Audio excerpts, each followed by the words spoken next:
नमस्कार दोस्तों, मैं डॉक्टर वरुण अपने YouTube चैनल में आपका फिर से एक बार स्वागत करता हूं। दोस्तों आज मैं बहुत ही कॉमन बीमारी की बात करने जा रहा हूं जिसका नाम है दोस्तों साइटिका। साइटिका क्या होता है दोस्तों? जब हमारा साइटिक नर्व दब जाता है या इरिटेट हो जाता है तो ये हमारे पीठ का जो निचले पोर्शन या लोअर बैक से लेके पैर तक झुंझुनाहट वाला दर्द, शूटिंग पेन, क्रैम्पिंग पेन जब हमारे पैर में होने लगता है तो हम इसको साइटिका बोलते हैं दोस्तों। एक्चुअली साइटिक नर्व कहाँ से कहाँ होता है ये जानना ज़रूरी है दोस्तों। तो साइटिक नर्व क्या होता है दोस्तों? जब लंबो सैक्रल प्लेक्सस से जो नर्व निकलता है, जो L4, L5, S1, S2, S3, ये 5 नर्व जो निकलता है, जो हमारे हिप होते हुए, थाई होते हुए दोनों पैर में जाता है, इसको हम लोग साइटिक नर्व बोलते हैं दोस्तों। और जब इसमें प्रेशर पड़ता है तो हमें दर्द होता है और ये हमारे पैर के सारे फंक्शन को कंट्रोल करता है। तो अगर कहीं भी इस नर्व में परेशानी आता है, दबाव पड़ता है, चाहे स्लिप डिस्क के कारण हो, चाहे इंजरी के कारण हो या ओबेसिटी के कारण हो, तो ये हमें दर्द होने लगता है, हमें चलने फिरने में दिक्कत होता है। कभी कभी आप 5 लोग के बीच में आप जाएंगे, चल रहे हैं, चलते चलते जो साइटिक पेशेंट है उसको लगेगा कि हमें बैठना महसूस करता है, वो लगता है कि हम जल्दी बैठ जाएं, थोड़ा देर फिर चलें। या 5 लोग में आप गप कर रहे हैं और उसमें एक साइटिक पेशेंट है और साइटिका ज़्यादा है तो उसको लगता है कि हम जल्दी से बैठे है। आप बेड पर कभी कभी सोने जाएंगे तो अगर आपको दर्द महसूस होगा लेफ्ट या राइट तो आप करवट बदलेंगे, जल्दी आपको नींद नहीं आएगी। तो ये तो साइटिका का लक्षण था दोस्तों, लेकिन ये परेशान होने की ज़रूरत नहीं है। साइटिका का हमारे होम्योपैथिक में बहुत अच्छी दवाई है, बहुत असरदार दवाई है जो आपको पूर्ण रूप से ठीक कर देगा। कॉज ऑफ साइटिका, तो सबसे पहला कॉज है दोस्तों हर्निएटेड डिस्क। जब हमारा स्पाइनल डिस्क डिसलोकेट हो जाता है, डिस्प्लेस हो जाता है, तो हमारे जो साइटिक नर्व है उस पर प्रेशर पड़ता है जिसके कारण हमको साइटिका हो जाता है। दूसरा है दोस्तों स्पाइनल स्टेनोसिस। अगर हमारा रीढ़ की जो हड्डी है उसका जो नली है उसमें क्या होता है, कंस्ट्रिक्शन आ जाता है, सकड़ा हो जाता है, जिसके कारण साइटिक नर्व पर प्रेशर पड़ता है, जिसके कारण हम साइटिका के शिकार हो जाते हैं। तीसरा कारण है दोस्तों पीरिफॉर्मिस सिंड्रोम। इसमें क्या होता है, जो मसल्स है वो हमारा बहुत टाइट हो जाता है और मसल्स बहुत टाइट अगर होता है तो नर्व पर प्रेशर पड़ता है जिसके कारण से हमें साइटिका हो जाता है। और चौथा कारण है दोस्तों इंजरी। अगर आप एक्सीडेंट कर गए, आप गिर गए कहीं पर, आपका ट्रॉमा का आप शिकार हो गए तो क्या होता है, आपका नर्व इंजरी हो जाता है या नर्व के अगल बगल में प्रेशर पड़ जाता है, गिरने के कारण से डिसलोकेशन हो जाता है जिसके कारण हमें साइटिका हो जाता है। और पांचवा कारण है दोस्तों ओबेसिटी। अगर आपका मोटापा बढ़ गया, वेट बहुत ज़्यादा है हाइट के अनुसार, तो क्या होता है, due to weight, overweight, due to obesity आपके साइटिक नर्व पर प्रेशर पड़ने लगता है और जिसके कारण से आप साइटिका के शिकार हो जाते हैं। और लास्ट कारण है दोस्तों ट्यूमर। अगर साइटिक नर्व के आसपास कोई ट्यूमर हो गया है तो ट्यूमर में धीरे धीरे ग्रोथ आएगा और ग्रोथ आने के कारण क्या होगा, साइटिक नर्व पर प्रेशर पड़ेगा जिसके कारण हमें साइटिका हो जाएगा। तो ये था दोस्तों cause of sciatica. Homeopathic remedies कोलोसिन 200। दोस्तों अगर आपका लेफ्ट साइड साइटिका पेन हो तो कोलोसिन 200 पहली पसंद है दोस्तों। साथ ही साथ अगर आपका दर्द गर्मी से या कठोर प्रेशर से आराम मिलता हो तो कोलोसिन 200 बहुत ही इफेक्टिव दवाई है दोस्तों। साथ ही साथ इसका दर्द है जो तो हिप होते हुए, थाई होते हुए नीचे तक जाता है और इसके साथ साथ राइट थाई में नमलेस रहता है, हल्का पेन के साथ नमलेस हो तो ये दवाई बहुत ही इफेक्टिव है। ऐसा नहीं है कि ये लेफ़्ट में ही काम करता है, ये राइट में भी काम करता है, लेकिन लेफ़्ट के लिए ये रामबाण दवाई है दोस्तों।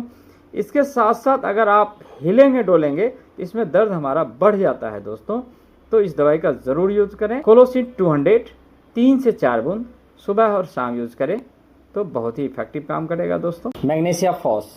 दोस्तों अगर आपका दर्द बहुत तेज़ हो, ऐंठन युक्त हो, क्रैम्पिंग हो, शूटिंग हो तो मैगफॉस बहुत ही इफेक्टिव दवाई है दोस्तों। अगर गर्म सेक से आपका दर्द में आराम मिलता है, हल्का प्रेशर से दर्द में आराम मिलता है, ठंड से अगर आपका दर्द में वृद्धि होता है तो आप मैगफॉस ज़रूर यूज़ करें, बहुत ही इफेक्टिव दवाई है दोस्तों। और खासकर राइट साइडेड पेन के लिए बहुत ही अच्छा काम करता है, लेफ्ट साइड के लिए भी काम करता है, लेकिन राइट साइडेड के लिए ये विशेष इफेक्टिव दवाई है दोस्तों। तो इसका ज़रूर यूज करें।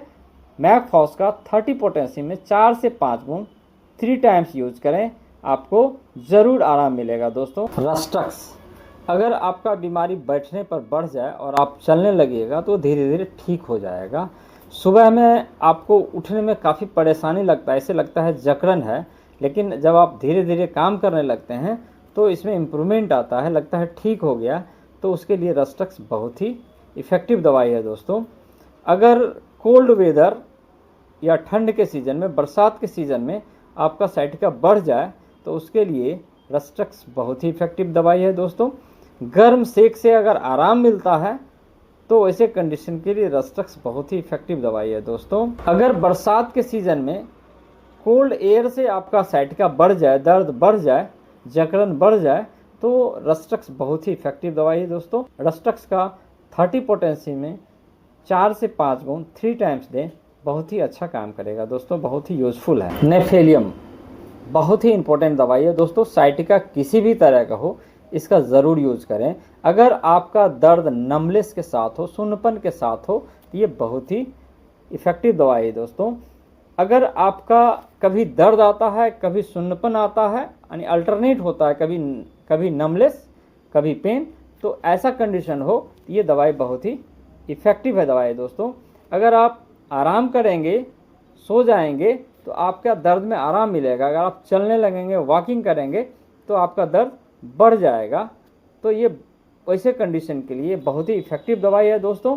इसमें जो पेन होता है वो इलेक्ट्रिक शॉर्ट की तरह होता है, इलेक्ट्रिक करंट की तरह होता है, काफ़ी शूटिंग पेन होता है दोस्तों। तो इसमें ये बहुत ही कारगर दवाई है दोस्तों। क्रैम्पिंग पेन होता है, पैर से लेके उंगली तक में इसमें दर्द होता है, तो इस दवाई का ज़रूर यूज करें दोस्तों। इसका आप मदर टिंचर फॉर्म में आप 15 बूंद 3 टाइम्स यूज़ करें पानी में मिला के, ये बहुत ही इफेक्टिव काम करेगा। और अगर आप 30 पोटेंशियम यूज़ करते हैं तो आप 3 से 4 बूंद 3 टाइम्स यूज़ करें दोस्तों, बहुत ही इफेक्टिव दवाई है। गाउथेरिया दोस्तों, जब हमारे साइटिक नर्व में इन्फ्लामेशन हो जाए तो ये दवाई बहुत ही इफ़ेक्टिव है। ये इन्फ्लामेशन को कम करके ये हमें दर्द से आराम दिलाता है। इसमें एंटी इन्फ्लामेटरी गुण होता है, जिसके कारण ये हमारे नसों के सूजन को कम करके उसको रिलैक्स करता है, जिससे हमें राहत महसूस होता है। अगर दर्द आपका लगातार बना रहे, हिलने डुलने से दर्द आपका बढ़ जाए, तो ज़रूर इसका प्रयोग करें दोस्तों। ये हमारे मसल्स और जॉइंट स्टिफनेस को भी दूर करता है। आप इसका मदर टिंचर फॉर्म में 15 बूंद हाफ कप ऑफ वाटर में मिला के 3 बार लें, बहुत ही इफेक्टिव काम करेगा साइटिका में दोस्तों। किसी भी तरह का साइटिका हो आप इसको ज़रूर यूज करें। आर्निका 200, अगर आपका साइटिका इंजुरी के कारण हो, चोट लगने के कारण हो, तो आप आर्निका 200 यूज करें, ये बहुत ही इफेक्टिव है। आर्निका 200 का 3 से 4 बूंद आप सुबह और शाम लें, बहुत ही अच्छा काम करेगा दोस्तों। वेलेरियाना 30, ये बहुत ही इंपॉर्टेंट दवाई दोस्तों। आप इसका लक्षण देखिए, अगर आप बैठे हुए हैं तो आपको दर्द नहीं होगा, आप चलेंगे आपको दर्द नहीं होगा। लेकिन अगर आप बैठे हैं और अगर आप उठना चाहते हैं तो आप उठ नहीं सकेंगे, आपको बहुत ही सीवियर दर्द होगा और आपको उठाने के लिए किसी न किसी सहारा का ज़रूरत पड़ेगा, किसी न किसी का मदद का ज़रूरत पड़े। तो वैसे कंडीशन में आप इस दवाई का यूज़ करें, बहुत ही इफ़ेक्टिव है दोस्तों। 30 पोटेंशियम में 3 से 4 बूंद 3 टाइम्स लें, बहुत ही अच्छा काम करेगा दोस्तों। मैंने जो दवाई बताया है उसमें कुछ दवाई तो आप साइटिका के किसी भी लक्षण में यूज़ कर सकते हैं, कुछ दवाई है जो लक्षण के आधार पर आप यूज़ कर सकते हैं। लेकिन वहाँ अगर कुछ कन्फ्यूजन है दोस्तों, तो मैं आपको एक पेटेंट दवाई का नाम बताने जा रहा हूँ, जिसका नाम है दोस्तों डेरोक्साइटिक ड्रॉप। ये आप 15 बूंद 3 टाइम्स यूज़ करें उसके साथ साथ, तो आपका साइटिका ज़रूर ठीक हो जाएगा दोस्तों। तो ये था होम्योपैथिक दवाई। अब हम इसका देखते हैं दोस्तों कुछ प्रिकॉशन। अगर आपको साइटिका हो गया है या नहीं हुआ है, दोनों ही कंडीशन में साइटिका से बचने के लिए, हो गया है तो ठीक होने के लिए और नहीं हुआ है तो बचने के लिए, आप सही पोस्चर का यूज़ करें। आप सही से बैठें, सही से चलें, सही से लेटे, ये आपको या तो साइटिका हो गया तो ठीक हो जाएगा, नहीं हुआ है तो नहीं होगा। दूसरा कंडीशन है दोस्तों, स्ट्रेचिंग, आप स्ट्रेचिंग एक्सरसाइज ज़रूर करें, डेली करें, तो आपका जो साइटिका हो गया है वो तो ठीक होगा, और नहीं हुआ है तो नहीं होगा। तीसरा है दोस्तों ओबेसिटी, आप वेट को ना बढ़ने दें। अगर आपका वेट बढ़ेगा तो साइटिका होगा, या हो गया है तो ठीक नहीं होगा। तो दोनों ही कंडीशन में आप ओबेसिटी को दूर रखें, ओवरवेट को दूर रखें। अगर साइटिका हो गया है दोस्तों तो आप गर्म और कोल्ड का सेक करें, बहुत ही फ़ायदा करेगा दोस्तों। अगर साइटिका हो गया है दोस्तों तो भारी वज़न उठाने से ज़रूर बचें, आगे झुकने से ज़रूर बचें। अगर आप भारी उठाएंगे तो आपका और परेशानी बढ़ जाएगा। तो साइटिका का पेशेंट को भारी वज़न उठाने से ज़रूर बचें, आगे झुकने से बचें। तो ये था हमारे प्रिकॉशन। इस वीडियो में इतना ही दोस्तों। अगर हमारा वीडियो पसंद आए तो मेरे चैनल को ज़रूर सब्सक्राइब करें, लाइक करें और शेयर करें। धन्यवाद।